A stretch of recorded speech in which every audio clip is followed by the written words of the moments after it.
Sistem operasi. Pengertian sistem operasi. Pengertian sistem operasi secara umum ialah pengelola seluruh sumber daya yang terdapat pada sistem komputer dan menyediakan sekumpulan layanan sistem calls ke pemakai sehingga memudahkan dan menyamankan pengguna serta pemanfaatan sumber daya sistem komputer. Fungsi dasar. Sistem operasi berfungsi untuk mengatur dan mengawasi penggunaan perangkat keras oleh berbagai program aplikasi serta para pengguna. Sistem operasi berfungsi ibarat pemerintah dalam suatu negara, dalam arti membuat kondisi komputer agar dapat menjalankan program secara benar. Sistem komputer pada dasarnya terdiri dari 4 komponen utama, yaitu perangkat keras, program aplikasi, sistem operasi, dan para pengguna. Kemudian macam-macam sistem operasi.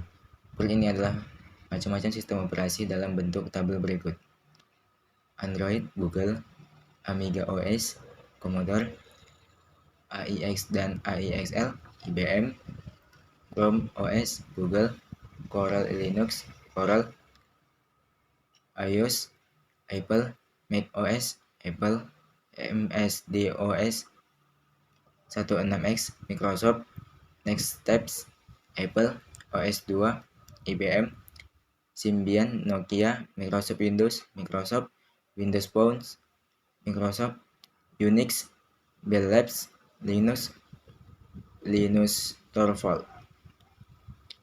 Perkembangan komputer dengan sistem operasi. Perkembangan komputer, khususnya PC, personal komputer, tidak lepas dari kemajuan teknologi CPU, Central Processing Unit. Perkembangan CPU yang begitu cepat dari jumlah transistor 2300 pada tahun 1971 menjadi 7,5 juta pada tahun 1997.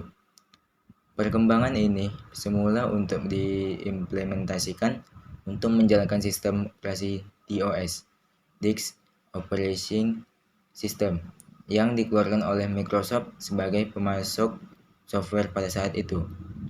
Akan tetapi, lama-kelamaan muncullah berbagai sistem operasi yang lain, termasuk Linux, sehingga perkembangan CPU menjadi meningkat, serta diiringi muncul beberapa produsen prosesor pesaing selain Intel seperti AMD, Cyrix, IBM, dan yang lainnya. Software. Perangkat lunak software adalah kumpulan instruksi dan yang memungkinkan komputer untuk melaksanakan tugas dan fungsinya. Bagian ini tidak terwujud tapi merangkum perintah yang harus dijalankan. Rangkaian instruksi dan data ini disebut dengan program. Tipe-tipe software terbagi dua, yaitu sistem software dan application software.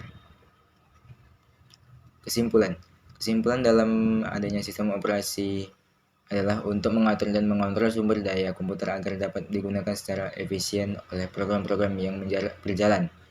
Mekanisme tersebut meliputi manajemen memori, manajemen proses, manajemen file, manajemen perangkat keras, dan lain-lain. Dengan adanya mekanisme ini, sistem operasi dapat menjalankan tugas-tugasnya secara efektif dan membiarkan pengguna akses yang aman dan andal ke sumber daya komputer.